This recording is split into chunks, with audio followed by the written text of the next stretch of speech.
बिस्मिल्लाहिर्रहमानिर्रहीम। अस्सलाम वालेकुम नाज़रीन, आप यूट्यूब चैनल देख रहे हैं। मैं इमरान खान हूँ। पाकिस्तान के अंदर और पाकिस्तान के बाहर यानी खित्ते में से बड़ी अहम खबरें हैं। सबसे पहले तो ये एक खबर कि ईरान ने 3 बहरी जहाज़ों के ऊपर फायरिंग की है, जिनमें से 2 जहाज़ों को ईरान ने अपने कंट्रोल में ले लिया है। अब तक की इतला के मुताबिक अमेरिका ने एक ब्लॉकेज किया हुआ है बैरूनी सतह पे, यानी पाकिस्तान और ओमान के बीच में एक पट्टी है जहाँ पे अमेरिकन शिप खड़े हैं और वहाँ से वो किसी भी बहरी जहाज़ को गुजरने नहीं दे रहे बकौल उनके। और डोनाल्ड ट्रंप का ये दावा है कि हम वहाँ किसी चिड़िया को भी पर नहीं मारने दे रहे, बल्कि उन्होंने एक ईरानी जहाज़ पे कब्ज़ा भी किया, दूसरे ईरानी जहाज़ पे एक टैंकर पे भी कब्ज़ा किया। फिर ट्रंप ने ये कहा कि चीन से कोई तोहफा जा रहा था, हालांकि इसका डिनाइल भी आ गया है। लेकिन अमेरिका का ब्लॉकेज जारी है और ईरान ने अपना अंदर जो आबने हुर्मुज़ का ब्लॉकेज है उसको मज़ीद सख्त कर दिया है। यहाँ 3 जहाज़ों को कंट्रोल में लिया जो ईरान से बातचीत किए बगैर जा रहे थे। यानी ईरान का ये मानना है कि जो यहाँ से गुजरना चाहता है वो गुजर जाए, लेकिन हमारे बताए हुए तरीक़ाकार के तहत और हमारे साथ कोऑर्डिनेशन में। बिला वजह यहाँ से कोई नहीं गुजरेगा। इंडिया के एक बहरी जहाज़ के ऊपर फायरिंग हुई थी जिसके ऊपर सफ़ीर को तलब किया गया था और ये दावा किया गया कि वो जहाज़ ने जो टोल टैक्स अदा करना था वो कर दिया था, लेकिन उसके बावजूद उस पर फायरिंग हो गई। अब खबर कुछ और आई है। खबर यह है कि वो पैसा किसी और ने वसूल कर लिया था और कोई क्रिप्टो फ्रॉड हो गया था। लेकिन एक्चुअली जो ईरानी है, जब उन्होंने रोका वो जहाज़ नहीं रुका तो फिर उन्होंने फायरिंग कर दी। और अब इस वक्त 3 जहाज़ों पे फायरिंग हुई, जिनमें से 2 जहाज़ों को ईरान ने अपनी तहवील में ले लिया। ईरान जो बैरूनी नाकाबंदी है उसको एक जंगी इकदाम करार दे रहा है। ईरान ये कह रहा है कि अमेरिका जंगबंदी की खिलाफ वर्जी कर रहा है और हमारी बंदरगाहों का ब्लॉकेज करना या हमारी बंदरगाहों की नाकाबंदी करना, जैसा कि अमेरिका ने पूरे खित्ते को आगे से ब्लॉक कर दिया है, वो ये कह रहा है कि ये जंगी कदम है और हमें पता है कि इसको खुलवाना कैसे। अब अगर ईरान ताकत का इस्तेमाल करता है इसको खोलने के लिए तो एक नई सिचुएशन क्रिएट हो जाएगी और ये मामला इस खित्ते को एक नई जंग की तरफ खुदा न खास्ता लेकर जा सकता है। देखिए, ईरान के पास ऑप्शंस क्या है। ईरान कोशिश करेगा कि अमेरिका कुछ ऐसा करे जिसके जवाब में ईरान रिटेलिएट करे और इस ब्लॉकेज को खुलवाए। ब्लॉकेज कितना मजबूत है, इस हवाले से चंद लोग सवालात उठा रहे थे। डोनाल्ड ट्रंप ने जो दावा किया उसके मुताबिक तो ब्लॉकेज बहुत ही मजबूत है और बड़ा शानदार ब्लॉकेज है और कोई भी उसको अबूर नहीं कर सकता। जबकि यहाँ पे हमारे पास कुछ रिपोर्टें मौजूद हैं जो ये बता रही हैं, और ये फाइनेंशियल टाइम्स की रिपोर्ट है, उसकी खबर भी आई हुई है कि अब तक 34 टैंकर्स अमरीकी ब्लॉकेज को क्रॉस कर गए हैं। अब ये तेल लेकर जा रहे हैं। अमरीकी ब्लॉकेज का क्या फ़ायदा अगर वहाँ से टैंकर्स गुजर रहे हैं तो, और वो गुजरते चले जा रहे हैं। अमेरिका क्यों नहीं रोक पा रहा, ये एक बड़ा सवाल है। देखिए, सैटेलाइट उनके पास है, बहुत सारी सहूलतें उनके पास हैं। तो मैंने आपसे कहा था कि यहाँ पे सिर्फ गरीब ममालिक के या कमज़ोर ममालिक के ऑयल टैंकर्स नहीं गुजरते, यहाँ बहुत अमीर और ताकतवर ममालिक की भी तजारत होती है, जिनमें जापान है, कोरिया है, चाइना है और बड़े ममालिक हैं, इंडोनेशिया, मलेशिया, इंडिया, पाकिस्तान है। ये सारे मुल्क जो हैं वो अमेरिका के साथ इनके ताल्लुकात ठीक है और अमेरिका इनके साथ जंग में क्यों जाएगा। तो अगर ईरान वहाँ से कुछ पैसा वसूल करके जहाज़ों को निकाल रहा है या वो अपने एक तरीक़ाकार से निकाल रहा है तो अमेरिका भी सारे जहाज़ों को रोक नहीं पा रहा। फाइनेंशियल टाइम्स ने जो डाटा जारी किया उसके मुताबिक अब तक 34 टैंकर्स अमरीकी ब्लॉकेज को क्रॉस कर चुके हैं, जबकि अमेरिका का दावा इसके बिल्कुल बरअक्स है। डोनाल्ड ट्रंप ने 2 स्टेटमेंट दिए हैं। ऐसा लगता है कि डोनाल्ड ट्रंप अपनी एक अलग ही दुनिया में रहते हैं और वो किसी और तरीके से चीज़ों को देखते हैं। जैसे दुनिया देख रही है वो वैसे नहीं देखते। एक तो डोनाल्ड ट्रंप ने कहा कि ईरान इज कोलैप्सिंग फाइनेंशियली, कि माली एतबार से ईरान जो है वो तबाह हो रहा है और वो ये चाहते हैं कि आबनाए हुर्मुज़ खुली रहे और फौरी तौर पे खुल जाए। स्टार्विंग फॉर कैश, यानी वो इस वक्त पैसे पैसे के लिए तरस रहे हैं। रोज़ाना की बुनियाद पे $500 मिलियन ईरान का नुकसान हो रहा है। ईरान की मिलिट्री और पुलिस शिकायत कर रहे हैं कि उन्हें तनख्वाह नहीं दी जा रही। ये डोनाल्ड ट्रंप ने दावा किया। अब ये तो सिर्फ अमेरिका ने बंद किया कितना अरसा पहले।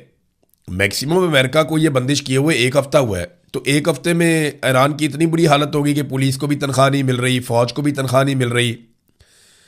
तो डोनाल्ड ट्रंप तो ऐसे बात कर रहे हैं जैसे डोनाल्ड ट्रंप ने पिछले 6 महीने से बंद किया हुआ है आपने हुर्मुज़ को, या बाहर की तरफ से जो ब्लॉकेज उसने लगाया हुआ है। ये तो 6 महीने या साल बाद करने वाली बातें हैं जो डोनाल्ड ट्रंप ने अभी शुरू कर दी हैं कि जनाब तनख्वाहें मिलना बंद हो गई, पैसे पैसे को तरस गए। ऐसा तो नहीं हो रहा। ईरान के पास पैसे भी हैं। अव्वल तो ईरान ने जब ये कहा कि उसे वॉलंटियर चाहिए तो लगभग 1.5 करोड़ लोगों ने आकर वॉलंटियर बनने के लिए अपने आप को पेश कर दिया कि हम जंग में लड़ना चाहते हैं, हमसे काम करवा लें। तो ऐसे मुल्क में तनख्वाहों के लिए पुलिस वाले और फौज वाले क्यों लड़ेंगे या हालात ख़राब करेंगे। तो ये डोनाल्ड ट्रंप ने अपनी एक दुनिया बनाई हुई है और उस दुनिया के अंदर रहते हैं। फिर एक और बात कही कि ईरान नहीं चाहता कि आबनाए हुर्मुज़ को बाहर की तरफ से बंद रखा जाए, वो इसे खोलना चाहते हैं ताकि रोज़ाना जो $500 मिलियन का उनका नुकसान हो रहा है वो नुकसान उनका ना हो। वो कहते हैं 4 दिन पहले मेरे तक कुछ लोग पहुंचे थे और मुझे ये कह रहे थे कि सर ईरान ये चाहता है कि आबनाए हुर्मुज़ को खोल दिया जाए इमीडिएटली। अब ये कौन लोग थे? यासिम मुनीर साहब ने ईरान का ये पैगाम पहुंचाया था डोनाल्ड ट्रंप को कि आबनाए हुर्मुज़ को फौरी तौर पे खोल दिया जाए बाहर की तरफ से।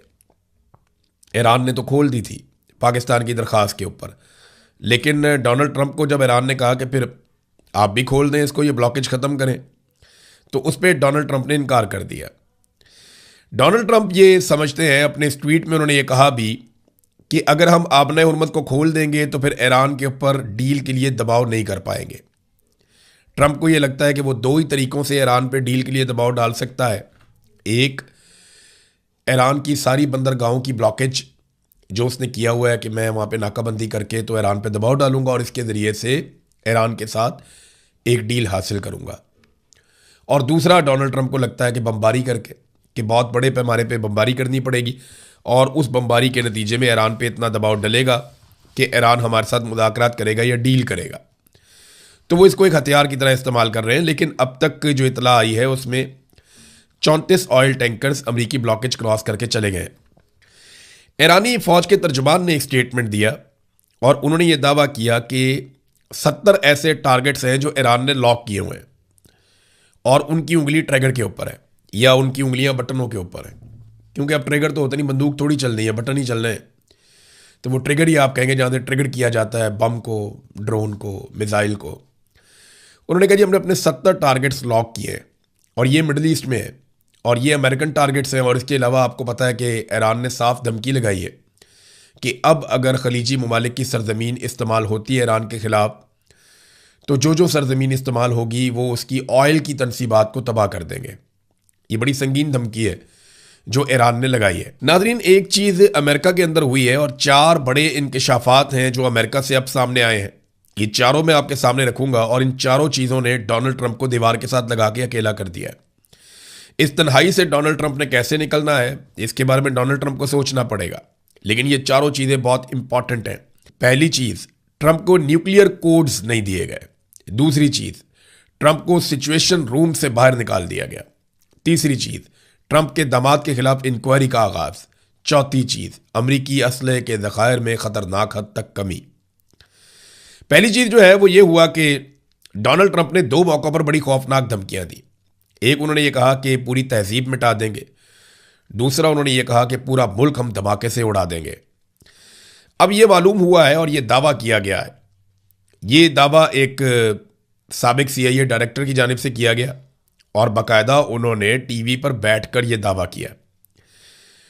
उन्होंने कहा कि जब बहुत तनाव का माहौल था तो डोनाल्ड ट्रंप ने न्यूक्लियर कोड्स मांगे थे।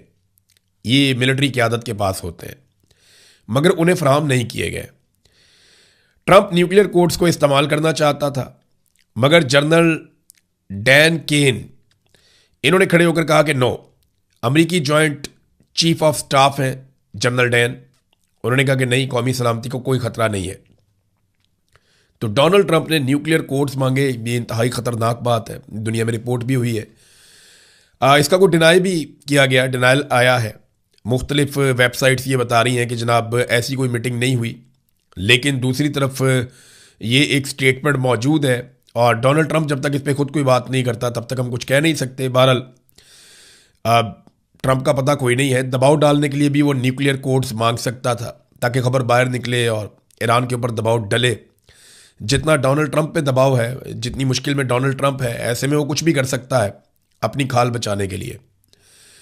दूसरा नादरीन, जब जहाज गिरा ना, ईरान ने जहाज गिराया अमेरिका का, और उनका पायलट वहां पे गुम गया। अब वो जो ऑपरेशन हो रहा था उसमें आपको पता है बड़ा लंबा चौड़ा ऑपरेशन था। अमेरिकी मरीन्स वहां पे उतरे, उनके अपने जहाज और हेलीकॉप्टर तबाह हो गए, तो 5-6 तैयारे अमेरिका के ज़ाया हो गए थे और बड़ी मुश्किल पड़ गई थी, चारों तरफ से हमले भी हो रहे थे। तो ये बड़ा खौफनाक एक ऑपरेशन था। इस ऑपरेशन के बीच में जो व्हाइट हाउस में सिचुएशन रूम बना हुआ है, वहां पे डोनाल्ड ट्रंप ने बड़ा गैर जिम्मेदाराना और गलत रवैया अपनाया।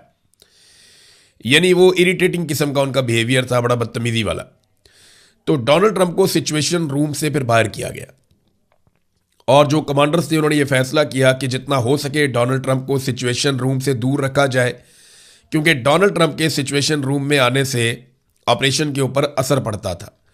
यही आप अंदाज़ा कर लें कि अमेरिकी सदर को अमेरिकी फ़ौज सिचुएशन रूम से दूर रख रही है, जो वाइट हाउस में बनाया ही इसलिए गया है ताकि सदर को तमाम सिचुएशन से और चीज़ों से आगाह रखा जाए। वो वॉर रूम नहीं है, वो सिचुएशन रूम है, ताकि सदर जो है वो सिचुएशन से आगाह रहे। लेकिन सदर को ही उससे बाहर कर दिया गया। ये ट्रंप की हालत है। नंबर 3 मामला यह है कि डोनाल्ड ट्रंप का दामाद इंक्वायरी की जद में आ गया। इंक्वायरी शुरू की है अमेरिकी सेनेटर्स ने और उन्होंने आगाज कर दिया कि $2 अरब सऊदी अरब से, $1.5 अरब कतर से और यूएई से, और $110 मिलियन से जायद फीस भी वसूल की गई है। वो ये कहते हैं कि अमेरिकी खारजा पॉलिसी को डोनाल्ड ट्रंप का दामाद जेरेड कुशनर जो है वो मुतासर कर रहा है। सऊदी अरब के पब्लिक इन्वेस्टमेंट फंड से, कतर से और यूएई की हुकूमतों से अरबों डॉलर इन्होंने इकट्ठे किए और यही अमेरिका के लिए सफारतकारी भी कर रहे हैं। तो ये कन्फ्लिक्ट ऑफ इंटरेस्ट है। ऐसा आदमी जो अमेरिका की सफारतकारी की कोशिशों में शामिल है, वो जो ममालिक इस वक्त जंग की जद में है, उन्हीं ममालिक से अरबों डॉलर इकट्ठे कर रहा है। तो ये मफादात का टकराव है या कन्फ्लिक्ट ऑफ इंटरेस्ट है। अब इसके ऊपर अमेरिकी सेनेटर्स ने इंक्वायरी शुरू की है। डोनाल्ड ट्रंप के लिए एक बड़ा मसला। चौथा बड़ा इंकशाफ, ये मैंने अपने पिछले वीलॉग में आपको बताया भी था, अब ये खबर खुलकर सामने आ गई है कि अमेरिका का जो स्ट्राइक करने का या अपने आप को बचाने का जो असलहे का जखीरा है, उसमें 50% तक अमेरिकी मिसाइलों में कमी आई। स्ट्राइक यानी हमला आवर मिसाइलों की जो मिकदार है उसमें 45% तक कमी आ चुकी है। 17 दिनों में उन्होंने चला दिए इतनी बड़ी तादाद में अपने क्रूज मिसाइल, बाकी मिसाइल्स। जो थार्ड सिस्टम है और पैट्रियट का जो एयर डिफेंस सिस्टम है, उसके इंटरसेप्टर्स भी इन्होंने 50% तक चला दिए हैं। और अगर मजीद जंग चलती है 2-4 हफ्ते, क्योंकि ये सिर्फ 5-6 हफ्तों के अंदर ये सारा कुछ हो गया है, अगर मजीद जंग चलती है 2-4 हफ्ते, तो ये गैर ज़रूरी तौर पे अमेरिका में मिसाइलों की किल्लत पैदा हो जाएगी और अमेरिका दुनिया के सामने वुल्नरेबल हो जाएगा। यानी उसकी फौजी कुव्वत को एक बहुत बड़ी चोट पहुंचेगी। इस वजह से भी अमेरिकन जो इदारे हैं वो डोनाल्ड ट्रंप को और हुकूमत को मना कर रहे हैं कि मजीद लड़ाई के अंदर ना जाए। अब आ जाए नाज़रीन मुज़ाकरात की तरफ। ईरान तो मुज़ाकरात पे माना नहीं। अमेरिका ने पूरी कोशिश की है कि कुछ भी करके मुज़ाकरात हो जाए, कुछ भी करके जान छूट जाए, मामला आगे बढ़ जाए, लेकिन वो हो नहीं रहा। ईरान मान नहीं रहा, जबकि पाकिस्तान पूरी कोशिश कर रहा है, जोर लगा रहा है। पाकिस्तान के अंदर बहुत सारे टाउट्स ईरान के ऊपर इल्ज़ाम लगाना शुरू हो गए हैं कि ईरान हार क्यों नहीं मानता। देखिए, पाकिस्तानी ये जानते हैं कि अमेरिका को फेस सेविंग लेकर देनी पड़ेगी और इसी में आसिम मुनीर की और शहबाज शरीफ की सर्वाइवल है। अब वो अमेरिका को फेस सेविंग लेकर देना चाहते हैं और ये चाहते हैं कि ईरान थोड़ा सा सर नीचे झुकाकर, थोड़ा सा शिकस्त तस्लीम करके, थोड़ा सा अपने आप को डाउन करके, जो चीज़ें मैदान में नहीं हारा वो टेबल के ऊपर थोड़ा बहुत हार जाए ताकि पाकिस्तान को भी कुछ मिल जाए। लेकिन इस डील में पाकिस्तान को यही मिल सकता है ना कि ट्रंप की खुशनुदी मिल जाएगी, और तो कुछ वो देते नहीं हमें। हाँ, एक उसने ऑफर किया कि फुटबॉल की टीम पाकिस्तान की डलवा देगा, कोई एक आधी टीम नकारा सी निकाल के उसकी जगह पाकिस्तान की टीम डलवा देगा, ये उसने कहा है और कहता है इसके बारे में मैंने बात भी की है। बहरहाल अब पाकिस्तान में टाउट छोड़ दिए गए हैं कि वो ईरान को बुरा भला कहें, और अब ईरान को बुरा भला कहने का सिलसिला एक बार फिर शुरू हो गया है। पाकिस्तान मुज़ाकरात करवा पा रहा है, नहीं करवा पा रहा है। आबनाए हुर्मुज़ जो खुलवानी थी, दुनिया भर की रिफाइनरियां तो चलवानी थी, लेकिन अपनी रिफाइनरी बंद हो गई। ये देखें अटक रिफाइनरी का स्टेटमेंट। रावलपिंडी वाली अटक रिफाइनरी बंद हो गई है। अटक रिफाइनरी ने पाकिस्तान स्टॉक एक्सचेंज को लेटर लिखकर आगाह किया है कि रावलपिंडी इस्लामाबाद में रस्तों की बंदिश की वजह से ना क्रूड ऑयल पहुंच रहा है और ना साफ़शुदा ऑयल, डीजल, पेट्रोल स्टॉक करने की हमारे पास मज़ीद जगह है, क्योंकि माल बाहर जा ही नहीं पा रहा। इसलिए जनाब रिफाइनरी बंद हो रही है। तो हम दुनिया की नंबरदारी के चक्कर में हैं, अपना हमें पता कोई नहीं है। इस्लामाबाद और रावलपिंडी के पास जितना भी सनती जोन है वो सारा का सारा बंद पड़ा है। मसनूआत की तैयारी बंद पड़ी है। बड़ी तादाद में दिहाड़ीदार मजदूर और जितने भी ड्राइवर्स हैं, फैक्ट्रियों के दरवाजे उनके ऊपर बंद हो गए हैं। बेचारे काम करने वाले मेहनतकश काम कर नहीं पा रहे। अब 5-6 दिन हो गए हैं उनका कारोबार बंद पड़ा है और सुनने में आ रहा है कि 26 तारीख तक ये कारोबार ऐसे ही बंद रहेगा जब तक कि अमेरिका बहादुर और ईरान के मुज़ाकरात नहीं करवा दिए जाते। ये जनाब पाकिस्तान की टोटल हिकमत अमली कि दुनिया खुलवाने के चक्कर में अपना मुल्क बंद करवा रहे हैं। और वजह इसके पीछे एक ही है कि आसिम मुनीर साहब को और शहबाज शरीफ साहब को डोनाल्ड ट्रंप की खुशनुदी चाहिए और लगातार लंबे अरसे तक के लिए चाहिए। पाकिस्तान में बिजली एक मरतबा फिर महंगी कर रहे हैं ये। यार अगर आप अमेरिका के इतना काम आ रहे हैं, थोड़ा बहुत फ़ायदा भी आप अमेरिका से ले लें, कोई पाकिस्तान के लिए रिलीफ ले लें IMF से। IMF बात आपकी मानता नहीं है, गरीबों का जीना दोभर कर दिया है।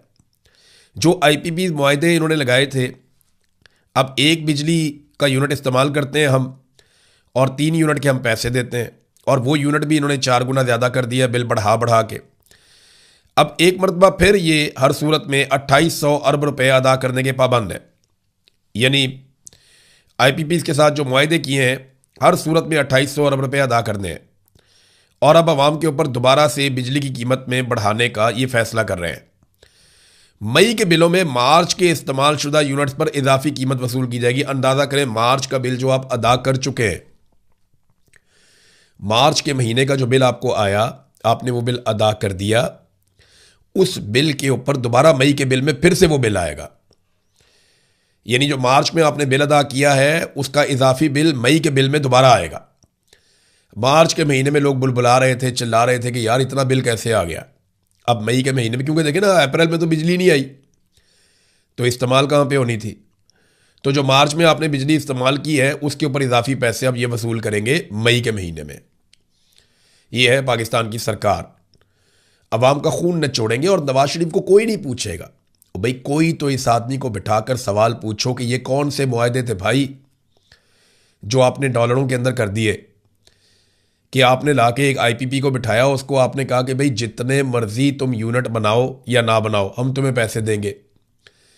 अगर तुम्हारी कैपेसिटी 1000 मेगावाट की है और हम तुमसे लेते हैं 50 मेगावाट, तो हम तुम्हें पैसा 1000 मेगावाट का देंगे, 50 मेगावाट का नहीं देंगे। इसी को कैपेसिटी पेमेंट कहते हैं। भाई जिससे आप जितनी चीज़ खरीदते हैं उतना पैसा देते हैं ना। ये क्या तरीका हुआ कि हम आपसे ख़रीदें या ना ख़रीदें आपको पैसा मिलेगा। यही इन्होंने LNG टर्मिनल्स के अंदर भी किया। $16 मिलियन से ज़्यादा पैसा हर महीने हम LNG टर्मिनल्स को देते हैं। $2 अरब से ज़्यादा हम दे चुके हैं और लगातार हम देते चले जा रहे हैं, रोज़ाना के हिसाब से दे रहे हैं, और किसी के कानों पे जूं तक नहीं रेंग रही। किसी को इस बात का ख्याल ही नहीं है। ये इन्होंने पाकिस्तान के साथ किया। अब तक के लिए इतने, अपना ख्याल रखिएगा, अपने इस चैनल का भी। अल्लाह हाफ़िज़।